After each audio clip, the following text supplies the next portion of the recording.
Hey everyone, it's Vanessa Callaghan, and I'm so excited to welcome you to the Calm, Empowered Parent podcast. Together, let's challenge the idea that parenting has to be perfect.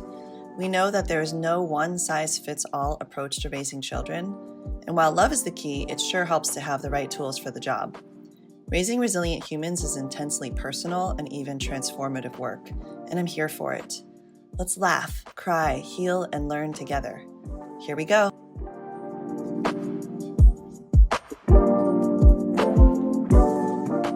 Oh, what a treat this episode is going to be. You have the opportunity to get an inside scoop of what it's like, a taste for what it's like to be in our Family Foundation's Immersion Program, kind of pull back the curtain and join us for one of our client Q&A sessions, where members of the Family Foundation Immersion have some bonus time with myself and with our coach Kathryn to ask questions where they've been struggling and wanting some advice, are hoping to have breakthroughs around obstacles that are getting in the way of their family goals.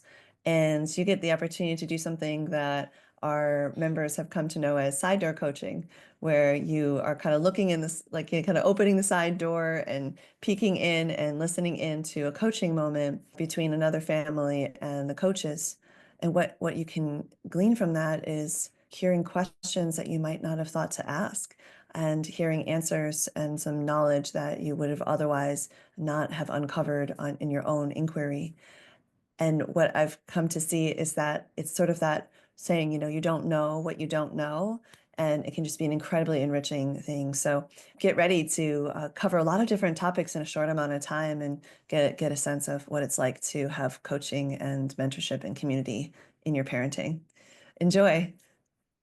My husband and I were out of town for a few days right after Halloween. And when we got back, I don't know if it's related to us being gone, but our middle child, Margaret, who's 5, has been extremely difficult. I mean, just like extremely difficult, like big tantrums every day.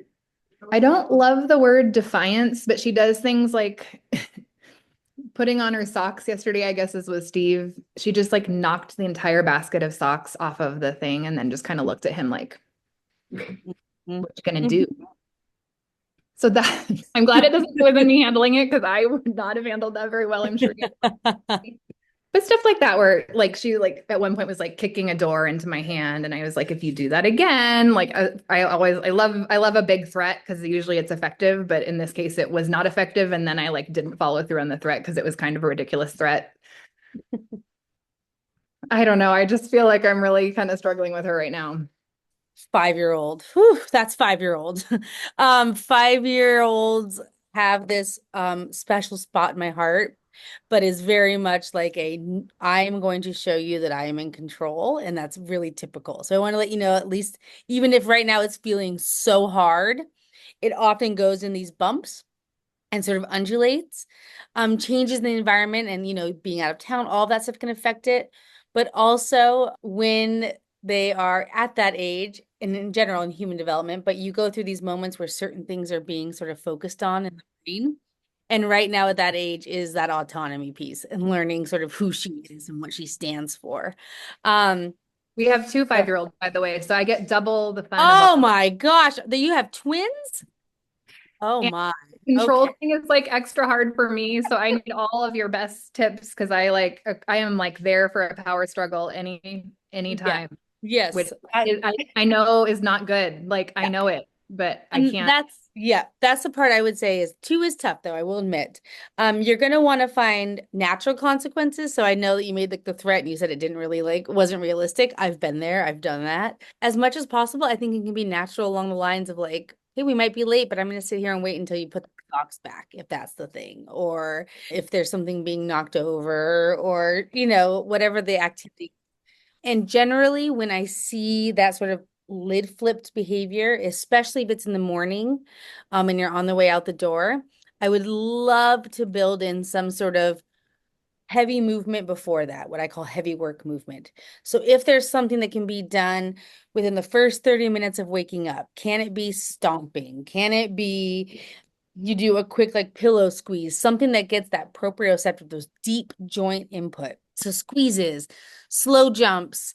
Can they take heavy stuff and carry their backpacks out to the car?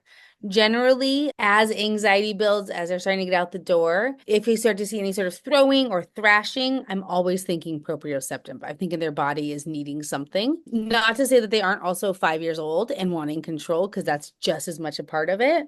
But it's a way to also say, hey, you can't just knock the socks off the basket, but what if we shoot hoops and we make the socks back into the basket? Like, I don't like when you throw them, but let's put them back in. And I Yeah. think the more you ride that wave and the more you give input to and make it a fun choice to do it to recorrect, right? I try really hard to model something like, ooh, like Dad said, I was there, I saw it, we're gonna have to put him back, but like, do you want to find a way to do it that's a little bit more fun? Or maybe next time when you're putting on your socks, we can put them on, like you close your eyes and see how fast you can put them on. Try and make the games out of these things.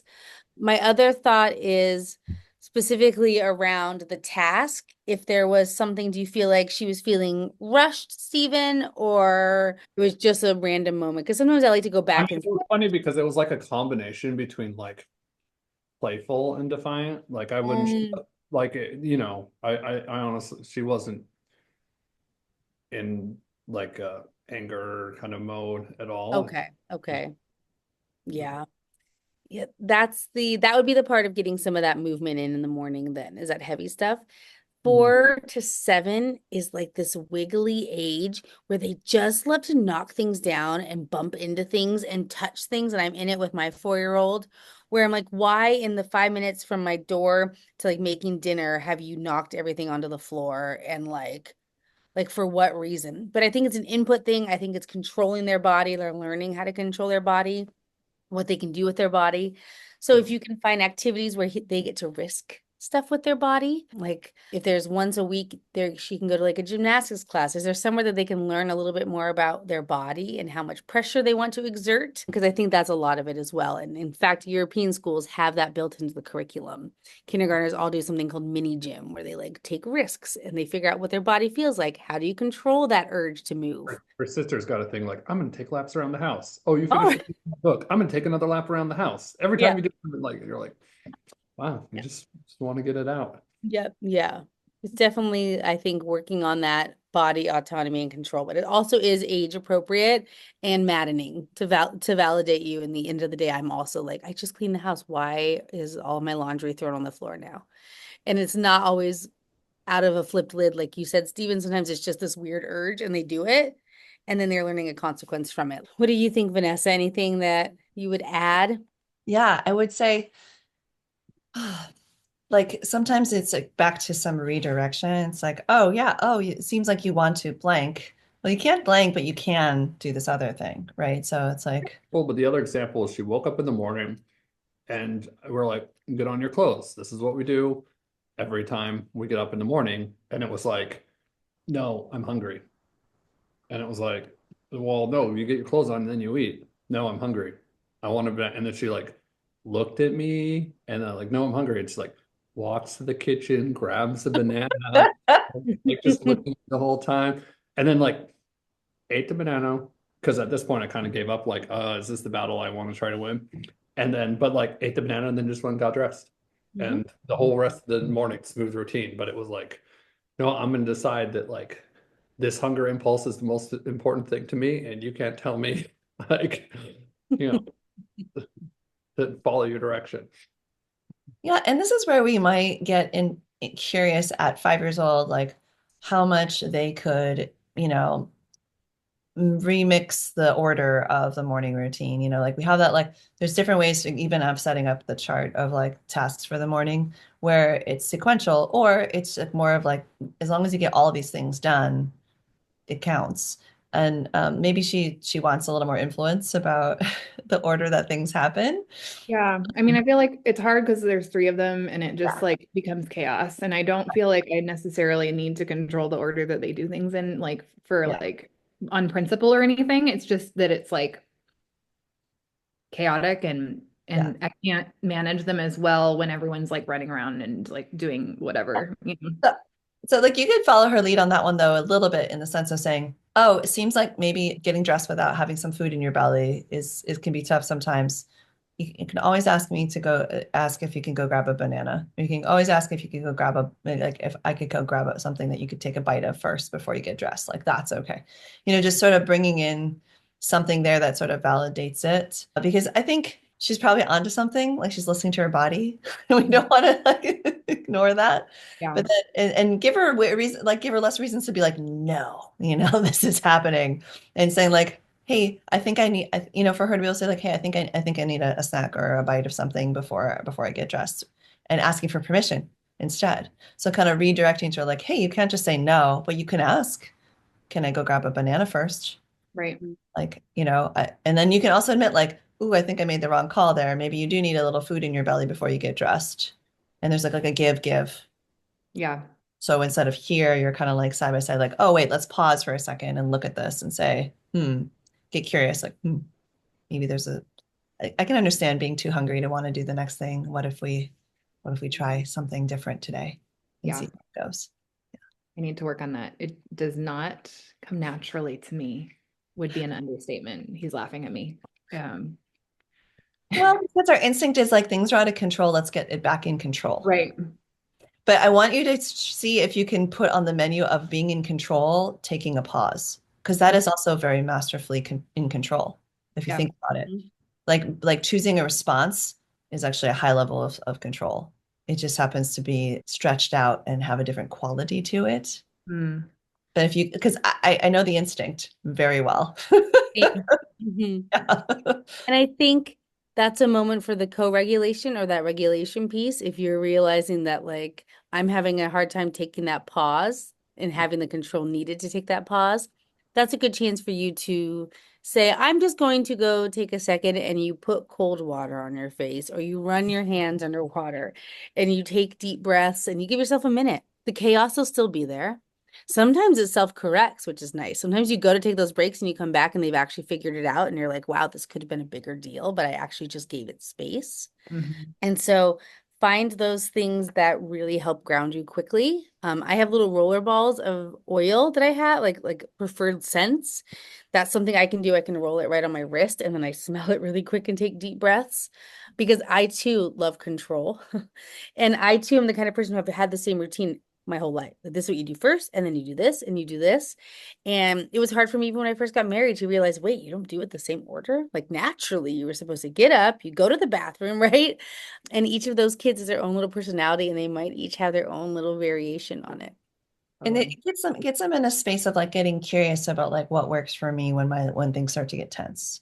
And whether it's the big work and the heavy movement, or if it's like these little smaller, like kind of soothing things. Just that curiosity around it. And even for yourself. I've been out there teaching quite a bit lately at workshops and stuff. And I keep telling rooms full of parents, like last night, 80 parents came to my workshop. And I said to them, sometimes the best thing we can do to get a growth mindset or to kind of soften a position is to soften our own position and get curious about ourselves. So if you and Stephen, if you and Megan, right, like the two of you are getting curious about what works for me to kind of put my lid back on and pause, even like introduce the possibility that could be a good idea. It like puts it on the menu of their awareness, and like whether they like it or not, they're subconsciously associating those things together. I feel tense and I have something I can do to kind of put my lid back on. And that works over time. I've done it, with 24 kids in a classroom, and just like even modeled it as an adult, like I'm going to take a 4 square breath and close my eyes, or I'm going to take a trip to the lid shop. And there's like, Vanessa's going to the lid shop, which is our calm down corner. She's going to lid shop.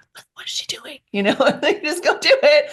And they're like watching it. And I'm like sitting there, like looking at the cute drawings somebody made that are making me laugh. And I listen to a song for a moment and put it down. And I go, oh, I feel so much better. And then I start to get up, and all the kids who are like spying on me, like run away because they don't want to get caught watching me or whatever. It's just like, that's how interested they are at this age, 5, 6, 7, especially. So.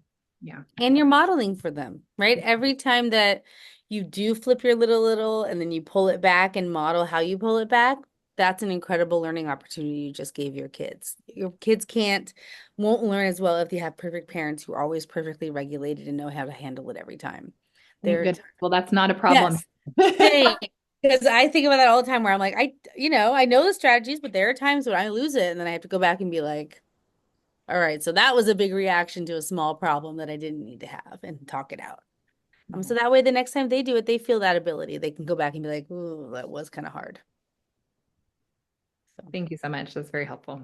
You're welcome. Yeah, and I hope everybody heard something in that makes sense to you. I mean, how many of us could use a pause and some co-regulation or self-regulation tools in the moment and like getting these kids this input that they need on a daily basis so they just have an easier time when the rubber hits the road. And also just like moving from power struggle, push to like side by side, trying to figure it out together, like what could happen. And Stephen, a good modeling on sometimes letting it go and reassessing. Like maybe I don't need to draw a hard line here, and we can actually build in an option, is what I was suggesting around like what the kid is like advocating for. It's just food. It's great. All right. Okay, we've got Lillian up next. So Okay. kind of piggybacking on some of the comments earlier, like I think my kids are, like most kids, seeking sensory input. And so two of them at least love jumping on the couch all the time. And so the idea of having a small trampoline seems like a good one. But beyond that, also like sitting at the table, they like rocking their chairs and like always like scraping or knocking things like rhythmically. And it's annoying because it's loud, and two, because it's like scratching up the paint and the floors and everything. So other than like carving out time for them to get some input, which I agree seems like a great idea, are there things that you can build into your routine? Like I've seen, and I don't know how effective they are, like these like elastic bands that you put around the legs of the chairs that the kids can kind of bounce off of. Like, do those things work? Do you have ideas for integrating acceptable? Oh, that's not a whoopee wobble pad. And for me, I don't have it blown up as much as you do for kids, but it is nice. It just gives me just a little bit of like motion when I sit on it. What is it called? It's like a wobble pad for your Oh. chair, for the chair. And what it does is it's just enough air in it so that instead of just like a static seat, I mean, Kathryn can explain it more, but there's like little movements and it allows for some more circulation and some more input. But anyway, yeah, I'll let Kathryn. Great. No, wobble cushions are great. I do like the bands around the bottoms of chairs. Those do end up getting taken off and becoming slingshots sometimes, just an FYI. If what you're seeing is like more of a rocking of the chairs at the table, I would actually probably recommend a wobble stool. So it's like this. And so it kind of wobbles, like when you're sitting, it's never steady. So you're getting some back and forth movement. My big thing is to make sure that kids know the safety rules. You don't rock back and forth in this really far. If you're unsafe, it gets taken away, right? There's a lot of sort of like setting those boundaries about how to use it safely. I also have some really great rocking classroom chairs that I have for a lot of my students, where the chair itself it rocks a little bit back and forth. It seems like it's more of a rocking motion that they're seeking. So I would try to kind of build that in if they can. Okay, you think to have those like at the dining table or while they're doing homework, there's no, okay. Yeah, I absolutely. Stretch There's a band like time this, to you can try. take it and you can tie it to itself around the legs of the chair underneath. And what they end up doing is their legs end up like kicking off of it because it's got some like bounce in it. And as long as Yeah. you can set up safety rails, like it stays on the chair, it doesn't come off. Otherwise, yeah, it becomes that like, slingshot. But these are great. Okay. Just Yeah. add And to like a four-legged chair. I have my 2-year-old loves to eat with like all the way back with feet on the table. And so I got him like a little baby version of a rocking chair. Because I was like, listen, you can't eat leaning back and you're going to hit your head, you're going to choke. But I think he was seeking that input too. So I was like, okay, let's get you something that rocks you.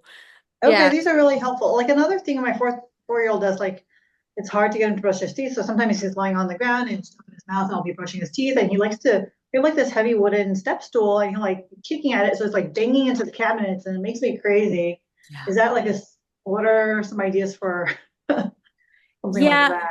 My guess is he's regulating himself. It sounds like toothbrushing already is something he doesn't like a lot, and he's letting you get in there and do it. So it's also a little bit of a vulnerability, right? To have somebody in there kind of moving around. I would recommend if you have anything that you can put on top, so like TheraBand, where he can kick up and down and get that response, or you can wrap the TheraBand around the base of his feet and he kind of presses against that, and find a place where there's something he can press against that gives that same input but doesn't drive you crazy with him banging something against. Yeah. Okay, those are really helpful. Thanks. Oh, of course. Yeah, great questions, Lillian. Thank you for that. And so we've got one from Connie. Let's bring Connie on. Hi there. I have a 9 and a half year old. I think she's 9 and a half almost, and I'm not ready for this conversation. But I mean, I'm not ready to have this conversation with her. But she's been struggling a lot recently with. We have restrictions about things that she can watch and listen to because we feel like as parents, we really don't want our children to listen to or be exposed to things that just kind of are adult subjects.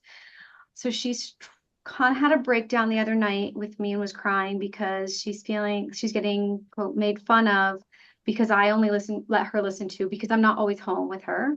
I said, okay, if you want to listen to like music, you can listen to Kids Bop music because I feel like Kids Bop, I've vetted it out. I feel like they change words to songs. It's still popular songs, but they change words. So maybe it's not the big, like a topic that's not appropriate for a 9-year-old.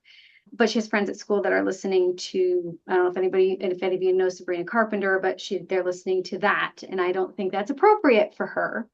She's getting made fun of. There's a group of friends at school that are kind of making fun of her with this, like, oh, your parents only let you listen to baby music, and you kind of making her feel a little bit excluded. And so I'm trying to figure out ways I can coach her through that because obviously I'm not going to let her listen to Sabrina Carpenter.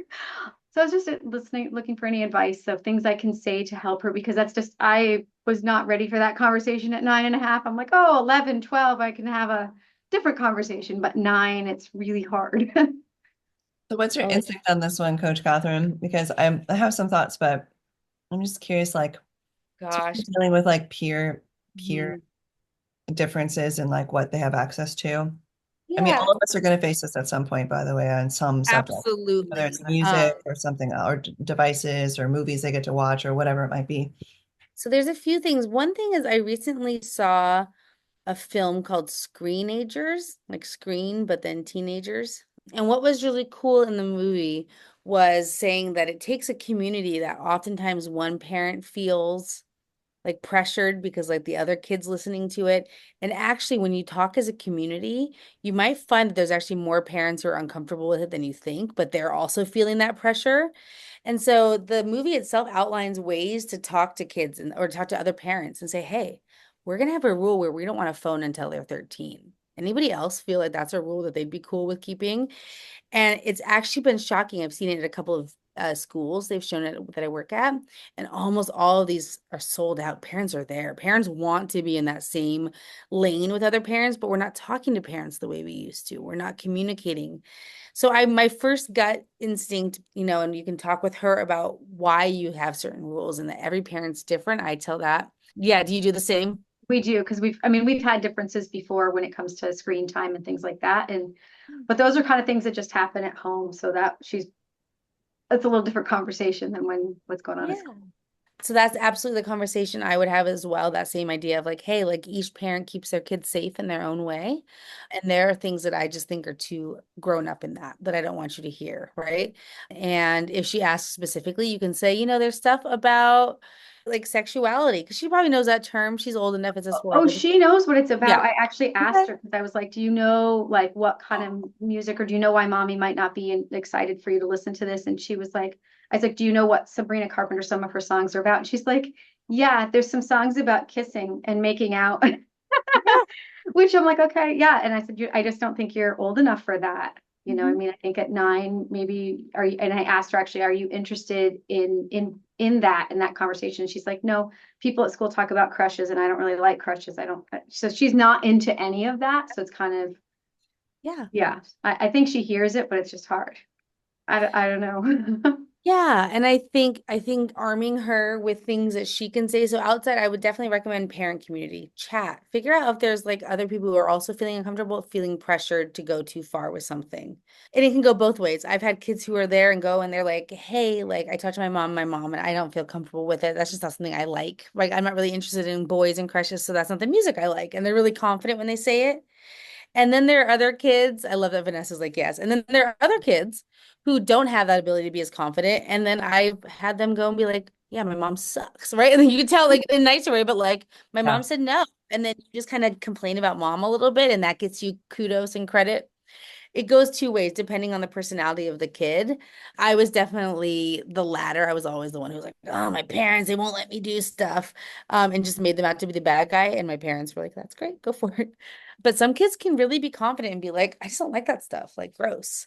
And every parent is dealing with the same thing. And then I have a 4-year-old who dressed up as Chappell Roan because she's a trans girl and like that's like her idol right now. And it's like, yeah, but other parents might not want their kid listening to that song, right? It's that piece, and then talking to other parents about what they're comfortable with, and then just keeping those boundaries and knowing that 10 years from now, this will pay off because she'll know that you stuck to those things and that you protected and that you guys had discussions about it.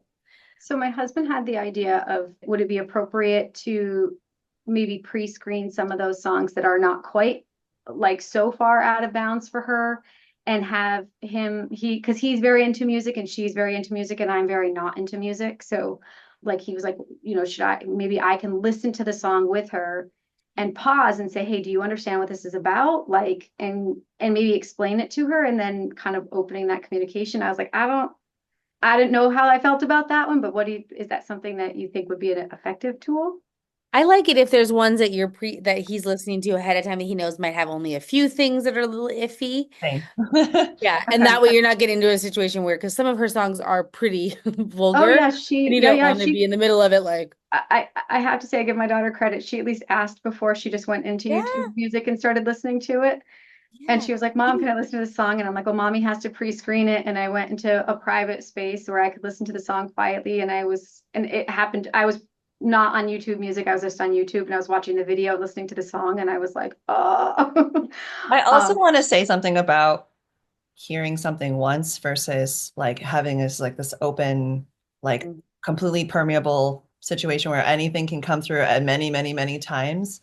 Sometimes kids are curious, they'll find a way to. So if it keeps, so listening to it once with a parent, being able to process it, and maybe there's even something in there you're like, where you went, and you can just say, it's not even appropriate to explain that part to you, honey, and move on. Like, that's okay.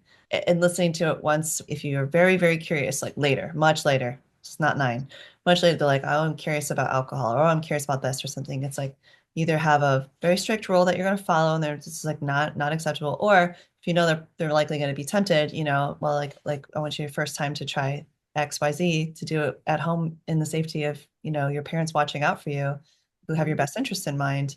And it's a little bit like that, around just listening to some of these songs. Yeah. Yeah. And then maybe there can be a curated list that's like the songs that are in the more acceptable range or pass that test. And he can make a playlist, and she can still have, a feeling for like I think because you're not a music person, and I know like, if I go back and forth, if she has friends who are really into music, to say like none of this artist could feel like a disconnect that's barring from some social fluidity and sort of ability to relate to other kids. So yeah, I like this like kind of mediary, this like measured exposure, and like curated list sounds like a good next step. And take your time with it. I don't think it like pressure is not for her to like get one song from every top artist on this playlist as soon as possible. Right. Try a couple and see how it feels and goes, and decide from there if you want to keep going down that road or if it's too early. Okay. Thank you. You're welcome. But let's make sure we get to Saban next. Saban, love to have you on. So we're getting a little bit more acquainted with the neurospiciness that's in our household. So Cass has the autism diagnosis. Then Tony, about 6 weeks ago, got ADHD diagnosis.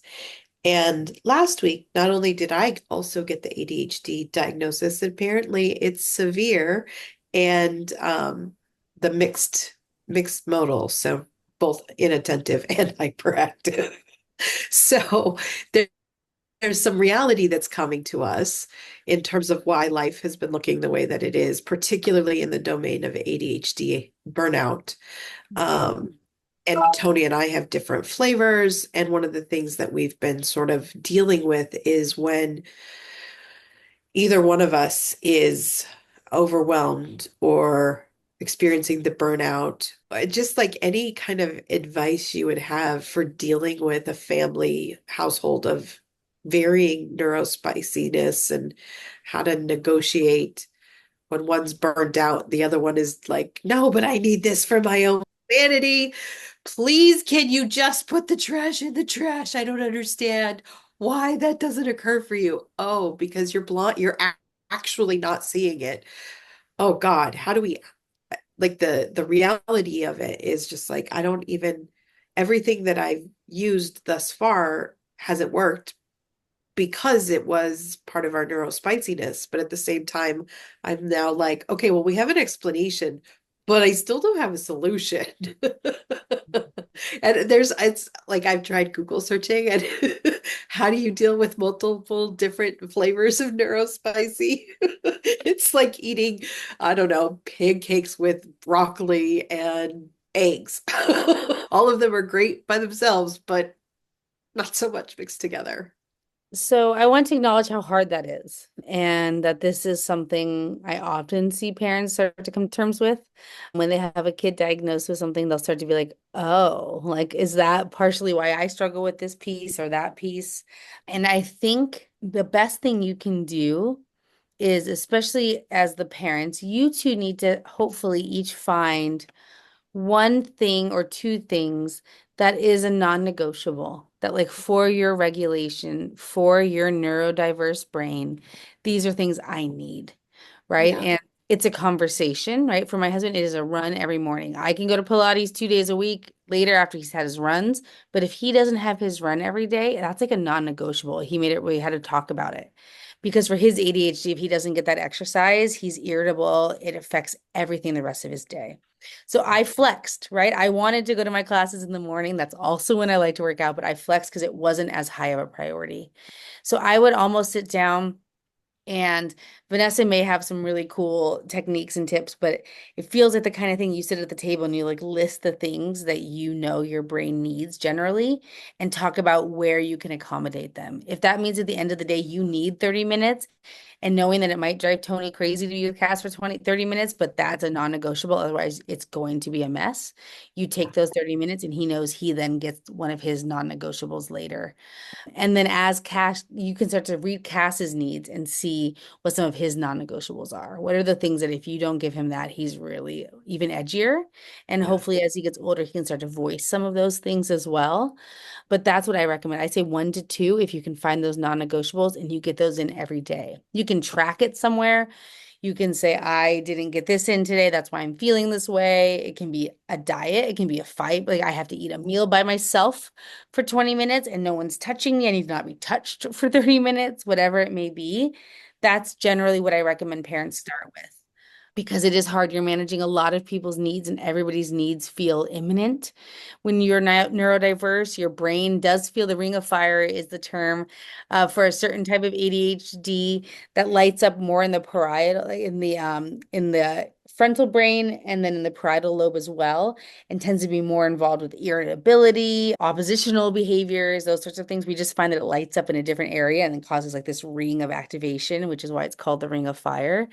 And the more we know about ODD, the more we know it's really a form of ADHD, autism. The more science we do, the more we're realizing all these things that we've separated are really kind of tied together. It's just how were you raised? How did you present it? How did it feel in your body? Was it easier for you to swallow it and mask it and then, right, and control it that way, but you were still suffering on the inside? Or was it easier for you to be oppositional and be like, I can't take it, and to fight back on everything? Same symptomology, just different responses. And that's based on environment, parenting, like what felt right, personality type, the shy type versus like the more outgoing extroverted type. All of those things, we're really finding they're all kind of closely linked. And we've just been, I think a lot of it was built in shame. We were shaming people for a long time for certain ways versus masking was okay, but you can't be upset and then like lash out. That's defiant. Yeah. We're really learning a lot of the things are kind of just the ways we presented and showed them. It's hilarious because there was some conversation I was having with my parents, and I mentioned that I was in the process of seeing if I had that, doing the assessment. And they were like, why? What difference does it make? Like, you have so many other things that you could be doing. And then yesterday I called to be like, oh, by the way, not only did I get the diagnosis, but it's severe and it's both kinds. And my mom was like, well, we knew that. Wait, what? Oh no. What do you, what? And then she started listing off things. And I was just like, well, it would have been good for you to tell me so that I could get the help. She's like, what help are you going to get? Take meds? Like, how we didn't want to give you chemicals. We didn't know if they were any good. And it was like, okay, well, I guess I can understand that as a parent now. But okay, you could have told me when I was an adult.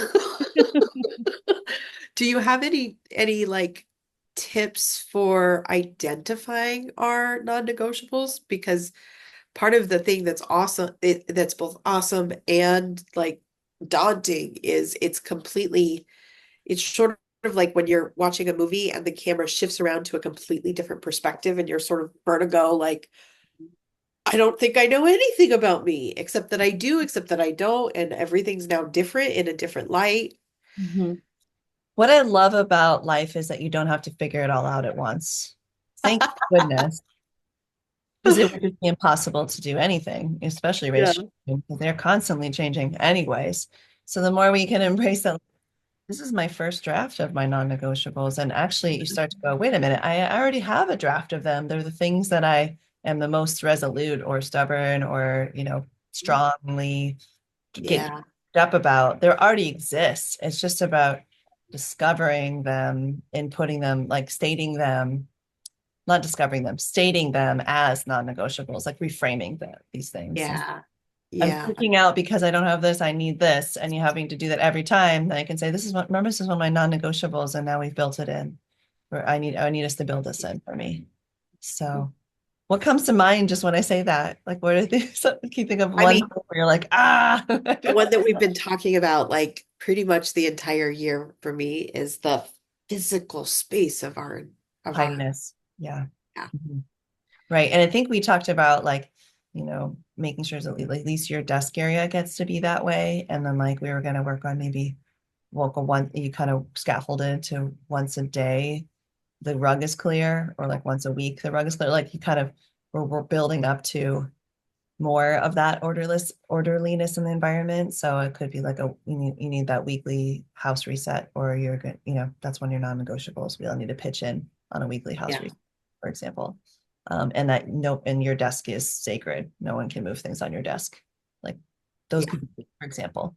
So Kathryn, sorry, pass it back to you. We only have a I was couple. gonna say almost the same thing. You'll know your non-negotiables by the things that make you like you scream. Like you're like, I'm getting out of this house now and I'm walking the dog, right? I'm taking my walk now. Log that the next time one of those moments happens, and it's likely one of your non-negotiables, and just kind of log those moments. Like Vanessa said, you probably already know what they are. Yeah. It's just that you haven't put that sort of put it in that framework yet. But Yeah, absolutely. Because mostly when I yell at Tony, it's I don't want to live with the two of you anymore. I want a Yeah, different home. And then the other one I used to relate to, if I'm not playing soccer, I won't be doing well mentally. But it's one of those things that is a discretionary spending. So haven't been playing soccer, but now I can actually relate to, okay, it doesn't have to be soccer, but find avenues for heavy work. Mhm. And there's free park, like run to the end of the field and kick the ball as hard as you can against the fence too, even if it's just 15 minutes. So Yeah. how do we make same result less money, or same result less time? Yeah. It's still soccer with Cass, maybe even when you like race them to the end to the end, and then you both kick a ball or something, and then Yeah. you That learn to sounds dribble amazing. eventually. Yeah, could be fun. Thank you for your question, Siobhan. Great Really good question. to have you today, and for sharing so vulnerably and openly, like what your process has been around being an adult who's getting your diagnosis alongside your child. Like it's a very unique situation you're in, but also you're not alone in that. There are plenty Yeah. of in this program, and also that we all know, who are adults who are discovering more about their neurospiciness now. Yeah. We're with you. We got you, girl. Thank you. Yeah. Okay. I had Kirsten, would you like some time, or do you have a question? Okay, I was thinking, and I shared Luca's progress report with Kathryn, and we didn't get to touch on it. So the teacher has made several comments that, so Luca's 5 and he's in TK, and we're having challenging behaviors, a lot of grabbing and touching and stealing food and being disruptive and squawking. The teacher thinks he might be bored, and the teacher is trying to like strategize with the principal on ways to keep Luca more engaged, and maybe that could be at least a source of the troubling behavior, and it's not even that troubling, to be honest. And then for everyone's context, Luca's in TK. He like missed kindergarten cut off by just like a few days, and he sees like through the fence all his kindergarten friends over there. He's also the largest in his class, and like he's average, like he's not a rocket scientist, but yet, but yeah, I think he's also with like just newly like 4-year-olds, so maybe he truly is bored. And if there's any suggestions or comments you have that can help alleviate some of the challenges we're having. Well, yeah, it's almost like he's in a mixed age classroom, but he's the only one of the like one of the few of the older age, right? Mhm. I wonder about employing some of the things we know from mixed age classrooms where, they can have a little bit more responsibility, more jobs, like maybe he has certain capabilities that the other kids don't, that he could be, helping them, becoming that helper. Like, oh, can you show them where this thing goes? Or can you sound out that word for this kid? Or, can you help this kid tie his shoes? Or, anything that Luca's already got that the incoming 4-year-olds don't have. So looking for those opportunities is one of my instincts here. Okay, definitely. Yeah. Yeah. And I know Yeah. Kathryn's talked about like those chores, like cleaning desks or pushing books to the library. So Yeah. we've That suggested heavy work stuff. Yeah. And also, I think now that I know Luca a bit better, he's like a lone wolf. And we've talked about this. And so I think that if he doesn't gravitate towards some of the things that Vanessa's mentioning, it might be that social piece. And then he might do better with just like those solo jobs. Like, hey, Luca, just go like, take this to the office for me. And they can do it 3 times a day. I've had kids deliver boxes of books that nobody needs. And the secretary or the admin assistant just knows that those books get delivered and they get picked up an hour later. And Luca feels good and is like, I got the books. And maybe he roams the hall a little bit. Maybe he takes a long way back, but it's okay because they know he's coming back with these things. But there's also got to be that understanding of like him being a lone wolf and that honoring that sort of person that he is, because I've seen it and it really is. It's precious and it's independent and it's wonderful. And in a structured public school setting, they get anxious about that sometimes. Although he doesn't make me anxious from a safety perspective. He's just very much a lone wolf. okay. Give him little missions. Yeah, little missions, exactly. Yeah, Mhm. that was Okay. the other thing. Like, yeah, and absolutely, pile of rocks needs to be moved over there, and next day the pile of rocks needs to be moved back. And at that age, they kind of don't care. They just like have a good time doing that repetitive, heavy work. I love it. Books to the librarian and then bringing them back. Brilliant. I think also like, him being old, I am keying into the idea that he's older too, though. And I just wonder if like the material they're covering is kind of intellectually understimulating and how that could be supplemented.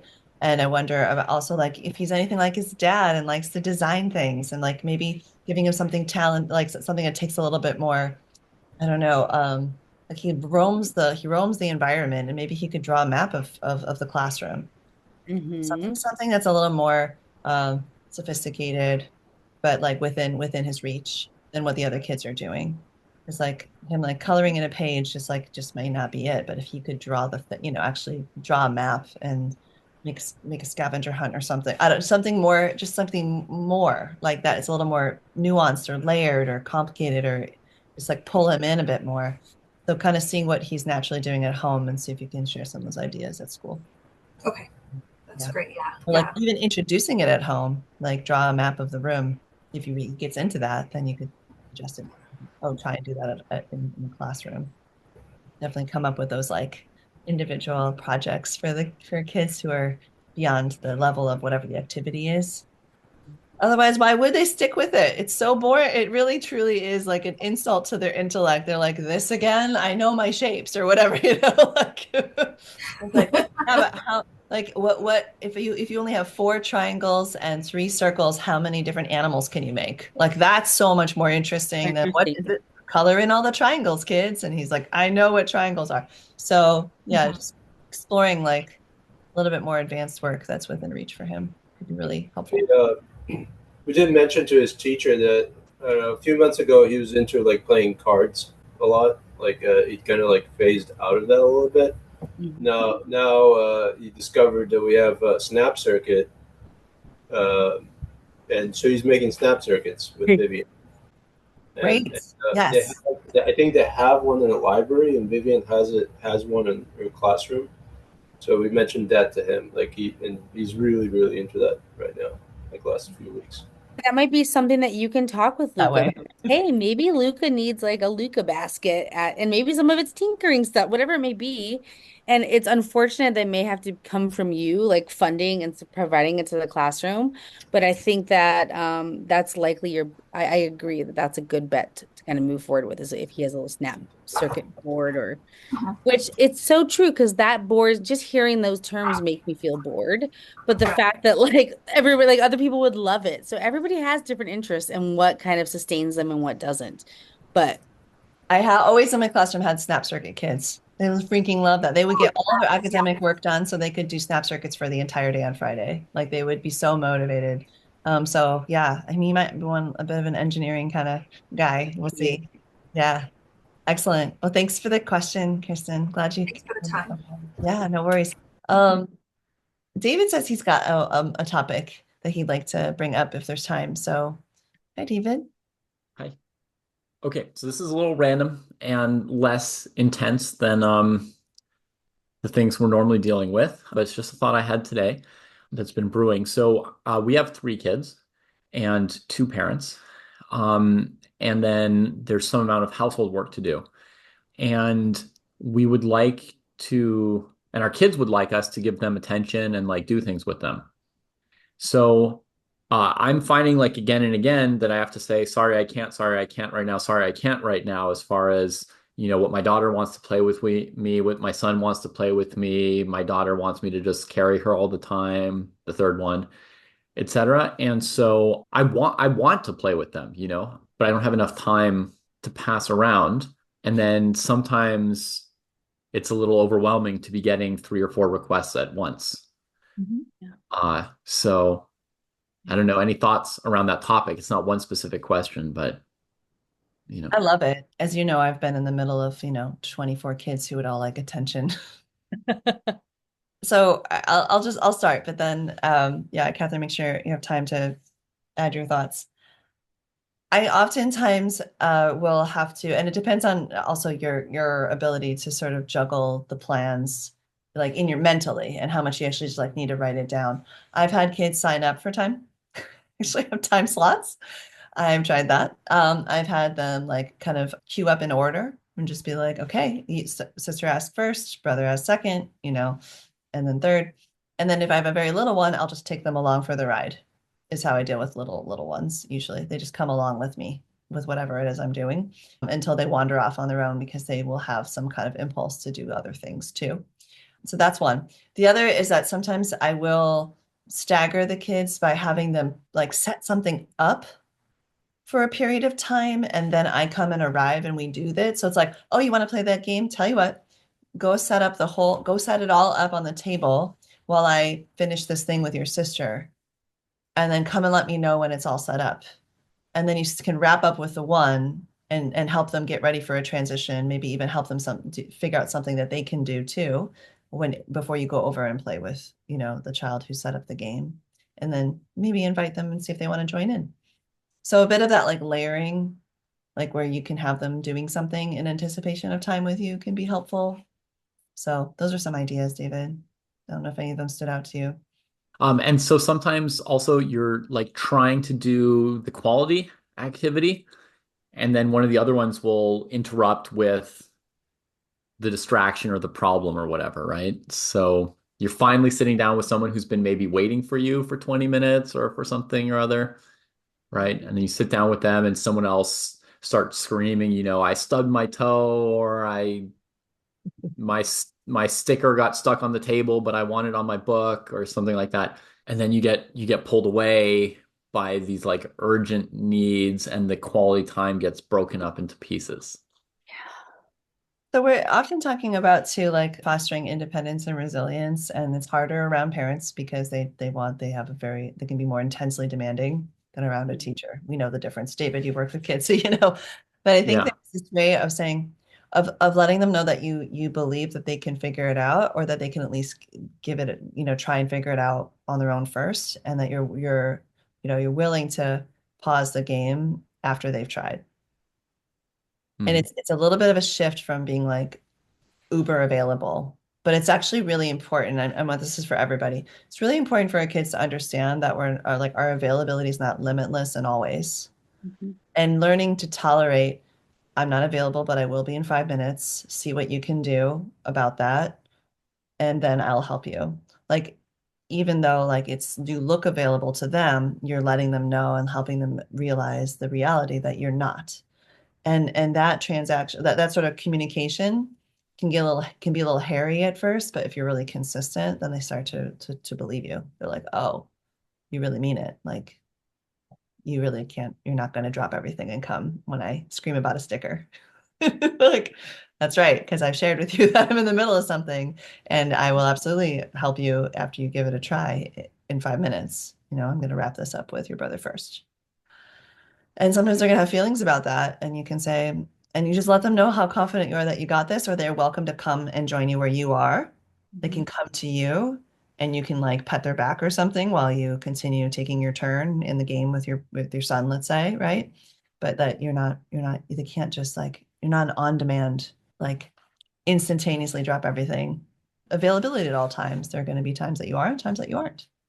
And it feels weird at first sometimes if you've been very available and you feel like and I had a value judgment of that like if I'm going to be a good teacher, a good parent, I should be incredibly present with my children and my students, and that was equivalent to complete and total availability at all times. And then I realized that was in disservice of them, because it's building up their expectation that that's how things work, and it's just not reality, right? So we build up their tolerance to it in doses. So maybe start with 30 seconds and then build up to a minute and then 2 and then 5. Yeah. And another thing I'd add really quickly is I like to start to teach kids about how to read cues, but it's also helpful sometimes when I have one kid screaming at me for something, I'll say, hey, let's take a second. Let's look at what's going on. I'm right by hot boiling water. So I have to make sure that that's safe because I'm cooking dinner. You're hungry because it's dinner time. Your brother's hungry. There's something I can get to you in a few minutes, but I want you to start like looking at the cues, and we call them social clues, or like I call them social detective. So like, let's be a detective really quick. And then I do it sometimes when I go to interrupt my kids with play.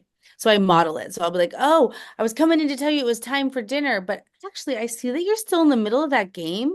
I think I'm going to give you a few more minutes because maybe you're not available. You're not quite ready yet. So I model it when I can to let them know that also their time sometimes can be flexible, and I'm reading their cues. Or it looks like you're still in the middle of brushing your teeth or washing your hands. I'll come back in a minute. So helping them read the cues of like what unavailable looks like, because I'm finding as I teach longer and longer and over the years, I don't know if you've seen this, David, but I've seen a shift that's harder for kids. I feel like kids do expect their teachers to be there all the time because parents are there all the time. And I've learned over the last 15 years, I said, man, kids really have a much harder time knowing when like I'm not available right now. I am typing at my desk or I'm doing something else. And I think part of that is because parents, I do feel that have that pressure to always be available and feel that guilt, like Vanessa mentioned. And David, I know you have varying levels of guilt around that. It's like sometimes it it gets you, and other times you're like, come on, kid. So Yeah, I mean, I think I was leaning towards, I was going to ask, but instead I just left it open ended. I was going to ask, like, is it fine to just like ignore the interruptions? Basically, necessity is the mother of invention. So you come up with stuff like ignoring when you just can't put it around. But yeah, I have mixed guilt around it too, because like when I only had one kid, I was there for her every single second. So I know that the second kid got like half as much as she got, and the third one's getting like a quarter or a tenth somehow. It just became logarithmic. She's more independent than the older two, and they're just still so needy. So there is some guilt around giving less to one kid than you gave to another. And then there's also some guilt around sometimes just being too tired, where because I'm more tired, even if I could do something with them, I'm like, oh, maybe just read a book while I stare at the wall. And so that's also has like a guilt associated with it, right? When you have less and less to give to more and more people. Yeah, and you try it, like the idea is to head that off if you can and not get there. But I think when you get there, It's also just like modeling being honest, emotionally honest with yourself and then with others. And like ultimately, that's going to be like a better message than you overriding your own needs in order to do something half-heartedly. Like there's a part of resilience which is don't push through the tough moment. Actually stop and halt and check, am I hungry, angry, lonely, and tired? And what do I need to do right now? Maybe put my feet up and stare at the wall. Daddy needs 10 minutes. And Yes, that's yes, yes, yeah. yes, at all Yeah. times. Yeah, okay. Right. And then but like naming it, I'm like, gosh, I'm kind of hungry. I should probably get a snack. And like seeing them see that model and just think of like I'm modeling for my kid how to take good care of themselves when I take good care of me. And that's a great one for all of us to maybe end on right there. Because it's one of the hardest things to do when you feel like there's just so much to manage out here. Just pause and go, how am I? Am I okay? Am I hungry, angry, lonely, or tired? What's one thing I could do about that right now that would take just a minute or two to get, to at least give myself something.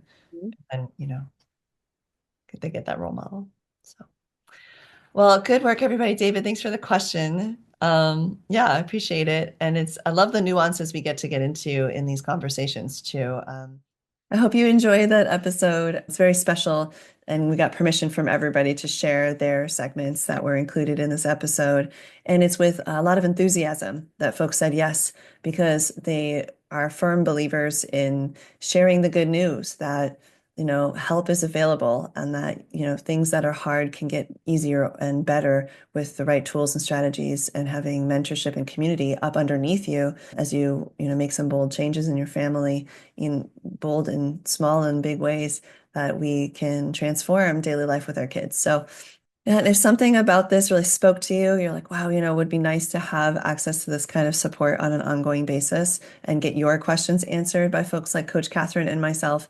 Just know that this Family Foundation's Immersion Program has enrollment periods that open up each year in October and in April. And that allows folks to apply for the open spots that come up each year. We do fill up each year, and those spots are limited. So if that's something you're really interested in, you'll want to get in touch. There's a link in the show notes about our program and a way to get in contact with us. And you can always email me at raisingourresilience@gmail.com or through the contact form on my website, www.vanessacallaghan.com, to myname.com. And we'd love to hear from you and see if it's a fit for you to hop into one of our year-long programs. As we wrap up, remember, there's no one-size-fits-all way to parent. Keep nurturing those strong family bonds and watch resilience bloom in your community. You've got this. And if you found this episode valuable, don't forget to like, share, and subscribe. You can also hop over to thecalmempoweredparent.com for current events and to grab your copy of the Calm Parent Strategy Guide. You can even learn how to bring our free and low-cost workshops to your school or community. Your support means the world to us and helps us empower more parents and children. Let's do this together.